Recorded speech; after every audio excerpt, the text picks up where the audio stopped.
Okay, karibu sana katika mwendelezo wa vipindi vyetu. Karibu katika maelezo mbalimbali ambayo tunakuwa tunazungumza kuhusu afya. Karibu katika mada ambazo zinazoelimisha, zinazokupa elimu ya kutosha, lakini pia zinakuongoza katika swala zima la afya yako. Sasa tukizungumzia afya ya uzazi, tunazungumzia afya ya mwanamke na mwanaume. Na tukizungumzia kuhusu madhara ya kujichua au madhara ya punyeto, tunakusudia mwanamke na mwanaume. Yes, ni kweli. Huenda unajiuliza inawezekana vipi kwa mwanamke, lakini nikwambie hicho kitu kinawezekana. Wanawake wengi sana wanajichua, wanawake wengi sana wanapiga na wenyewe punyeto, lakini tunazungumzia leo, tumetenga nafasi na muda mzuri kwa ajili ya wanaume. Kwa leo tutazungumza kuhusu wanaume, madhara yake yapoje. Kabla tujaenda kwenye madhara, tuelewe kile kitendo kipoje. Kuhusu masuala ya punyeto, kuna aina nyingi za ambazo watu wanaweza kuwa wanatumia. Aidha labda kujichua kawaida, kuna wengine wanajichua kwa sabuni, wengine labda vilainishi fulani wanajichua, wengine wanajichua kwa kupitia mikono, wengine pamba, wengine tishu, wengine vitu vingine wanakuwa wanajichua. Sasa tukusudie mtu ambaye madhara yanayotokana, mtu ambaye anapokuwa anajichua kupitia mkono huu, ukiangalia mkono huu mkono na maumbile ya mwanamke ni vitu viwili tofauti. Maumbile ya mwanamke ni malaini zaidi, yana ulaini fulani huko, cartilage fulani hivi inakuwepo. Lakini kwa mwanaume inakuwa na yeye na cartilage, lakini ambayo inakuwa inapata muinuko kupitia damu. Kama damu yako haiko vizuri na haitembei vizuri, basi unakuwa unaingia katika kundi hilo. Sasa ukiangalia mfano mkono kama huu, hii ngozi yake ni ngumu. Sasa unapotumia wewe ngozi hii kujichua, unakuwa unapelekea changamoto kubwa sana kwenye mishipa yako na kufanya ule ufanisi unakuwa tofauti. Ufanisi wako unakuwa uko tofauti katika kufanya majukumu yako. Sasa leo tuzungumzie madhara kwa mwanaume yapoje. Madhara ya kwa mwanaume, madhara ya kwanza au kitu cha kwanza ambacho tunachokuwa tunakizungumzia katika madhara haya tunayozungumza leo, kupungua kwa nguvu za kiume. Kupungua nguvu za kiume tunapima kupitia uimara wake. Imara wake ulikuwaje? Imara wake ulikuwaje wakati anapokuwa anashiriki? Imara wake unakuwaje? Nguvu zinakuwa zinapungua. Uwezo wako wa mbegu unakuwa ni mdogo sana.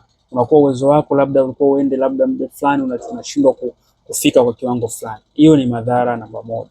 Lakini pia madhara ya pili, kupungua kwa hamu.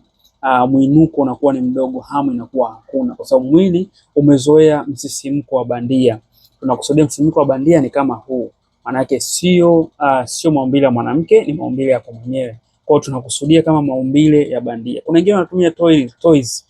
Pia hiyo ni changamoto au ni madhara ambayo yanatokana na kutumia vitu vya bandia.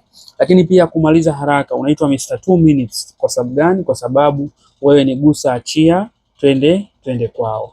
Mfano, maana yake wewe ukigusa kidogo tayari unawahi kumaliza mapema, kwa sababu mwili wako umeshauzoesha kumaliza mapema. Mwili wako umeshaufundisha kumaliza mapema. Mwili wako umeshaufundisha kufanya kidogo tu. Yaani mwili wako umeshaufundisha hivyo kwa sababu unakuwa umesha adapt. Lakini pia kitu kikubwa zaidi au madhara makubwa zaidi ni haya hapa: kudhoofika kwa akili na umakini.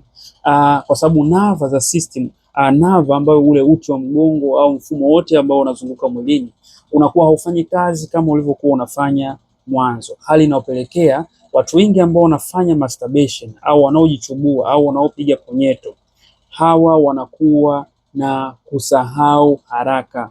Mnaongea kitu fulani sasa hivi, baadaye ameshasahau. Mnaongea kuhusu swala fulani, kesho ameshasahau. Mnaongea kuhusu issue fulani, baadaye ameshasahau. Kwa sababu gani? Kwa sababu ya kuharibika kwa nava na kupelekea kusahau haraka. Lakini pia kukosa umakini, Mtu anakuwa anakosa umakini katika majukumu yake. Ni watu ambao wanakuwa wanaingia kwenye kazi zao wanazifanya, lakini unakuta umakini wake unakuwa kidogo. Kama ni fundi ujenzi, ukuta ulitakiwa unyooke hivi, ameupindisha hivi, amekuwa fundi Michael. Nadhani nikiongea kwa lugha hiyo unaweza ukanielewa. Lakini pia mtu ambaye anakuwa anachoka haraka ni mtu ambaye anachoka mara kwa mara, haraka mapema sana amechoka. Kitu chochote bwana niko hoi kachoka. Kama alikuwa ni mtu wa kufanya kazi labda 5 au kufanya vitu 5 kwa wakati mmoja, basi ataanza kufanya kitu kimoja, atafanya kitu cha pili, vitatu vyote anakuwa anaviacha.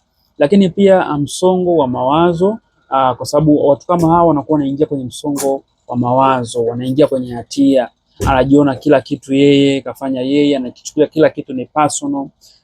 Kila kitu anakuwa anakiweka moyoni. Ni mtu ambaye anakuwa na aibu sana, mtu ambaye anafanya hizo issue, lakini mtu ambaye anakuwa na mawazo ya muda mrefu. Hii inakuwa inaathiri afya na uwezo wa mwanaume kufanya vizuri katika tendo lake la ndoa. Lakini kupungua kwa kujiamini, kujiamini kama mwanaume. Watu wengi ambao wanafanya masturbation, wanafanya punyeto, watu wengi wanaofanya kujichua, wanaingia kwenye kushindwa kufanya maamuzi au kushindwa kujitambua vizuri, au kushindwa kufanya vitu kama mwanaume, yani kujiamini zaidi. Mtu anakuwa anashindwa kufanya vizuri zaidi. Kwa mfano, kujiona dhaifu, anaona bwana mimi kitu fulani siwezi kukifanya, kitu fulani siwezi kufanya, kitu fulani mimi siwezi kufanya. Lakini pia kukosa ujasiri mbele za watu au kwenye jamii. Akisimamishwa kama mwanaume, mtu ambie kuhusu kitu fulani, unaonaje hichi kitu, anakuwa ni mtu ambaye kukwepa na kushindwa kujiamini mbele za watu au kwenye jamii yake, hata kwenye familia yake, labda kaka zake, ndugu zake, dada zake, mama zake, hata familia yake. Ikikutana familia fulani, anakuwa anashindwa hata kujiamini kwa sababu ya kujichua. Lakini pia linasababisha changamoto kama hii, inasababisha tatizo la kushindwa kusimama kwa wanaume wengi.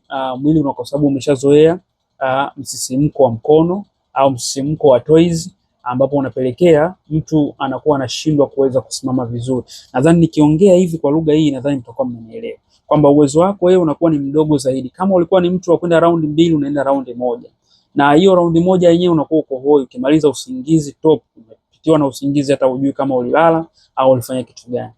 Lakini pia unakuwa unapelekea sometimes unaweza ukafika katikati ukakuta umeme umekatika. Nadhani unanielewa kwa lugha hiyo. Kwa hiyo ni miongoni pia wa madhara ya hivyo vitu. Lakini pia changamoto hii inaathiri sana mahusiano na inaathiri sana ndoa. Unapokuwa umeoa au unapokuwa kwenye mahusiano ukawa ni mtu wa kujichua, automatic unamjengea mazingira mwenza wako kumpa nafasi au kumuona kupunguza upendo katika hiyo familia, hali ambayo inapelekea changamoto hiyo inakuwa ni kubwa zaidi na inaathiri sana mahusiano pamoja na ndoa. Hii inasaidia kwa sababu ukiwa unafanya kama hivi unapunguza hamu ya tendo la ndoa, lakini kutokuridhika wakati kitandani, unashindwa kuridhika vizuri kwa sababu ya changamoto ya kujichua. Lakini pia migogoro kwenye familia ni kitu ambacho kinakuwa kinajirudia mara kwa mara. Leo una ugomvi, kesho asubuhi umeamka na kesho mchana ni ugomvi kwa sababu ya kutokuweza vizuri. Labda tu nikusihi mwanaume mwenzangu, huyo mwanamke wako au huyo mpenzi wako hajaja kutalii hapo. Kama kula alikuwa anakula kwao vizuri, alikuwa anafanya vitu vyote vizuri, alikuwa anatoka sijui nauli sijui kwenda wapi, anafanya vitu vyake, alikuwa anafanya huko, amekuja kwako wewe au yuko na wewe kwa sababu kuna vitu ambavyo hawezi kuvipata kwa baba yake, inahitajika wewe uvipate. Kwa hiyo kushindwa kufanya vizuri, hiyo ni changamoto ya kuvunja mahusiano yenu.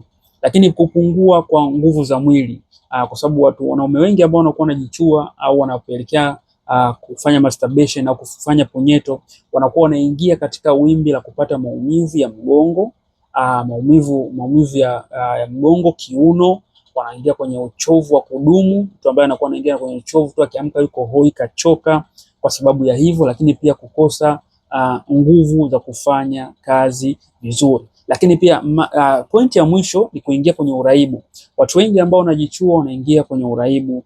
Kuiacha inakuwa ni changamoto kwa sababu wamejichua kwa muda mrefu. Kuiacha kwa muda mfupi inakuwa ni uongo. Sasa Kuna mbinu ambazo tutakupa kwa wewe ambaye umepata hii changamoto. Kuna matibabu tunayo ambayo yatakusaidia wewe kurekebisha mfumo wako wa uzazi wa mwanaume, kurekebisha, kuweka ukawa vizuri, lakini pia kukusaidia wewe kurudisha uwezo wako vizuri, lakini pia kuweka katika nafasi ya kuto kushiriki au ya kuweka katika nafasi wewe ambaye umepitia hizo changamoto, kuweka katika nafasi ya kuto kushiriki katika kujichua tena. Tutakupa program ambayo tunazo zitakusaidia wewe katika matibabu, zitakusaidia wewe katika dawa, katika matibabu itakusaidia, kutokupa mfumo wa mazoezi, lakini pia mfumo wa vyakula ambavyo vinaweza vikarudisha afya yako ikakaa bora, ikawa na salama na nzuri zaidi. Asante sana kwa kutusikiliza, kutufuatilia na kuhakikisha umepata nakala hii. Huenda sio wewe, huenda ni mume wako, huenda ni ndugu yako, au mwingine ni rafiki yako ambaye unamfahamu ambaye amepata changamoto nyingi kama hizi. Sikusii au nakusii, kitu kizuri kinachotakiwa ni kumshare video na yeye, hii video ambayo umepata kujua leo, mengine ambayo ulikuwa huyajui siku ya leo. Asante sana, Mungu akubariki. Hakikisha umelike, umecomment, lakini pia usisahau kushare kwa mtu ambaye unajua unatamani afahamu kitu ambacho umekijua siku ya leo. Asante sana, tutaonana wakati mwingine katika vipindi vingine. Tutakuja kuelezea pia madhara ya punyeto kwa mwanamke yapoje, yanaathiri vipi, yanachochea vipi na yanakuwaje na yenyewe yapoje. Asante sana, tutaonana katika wakati mwingine. Bye bye.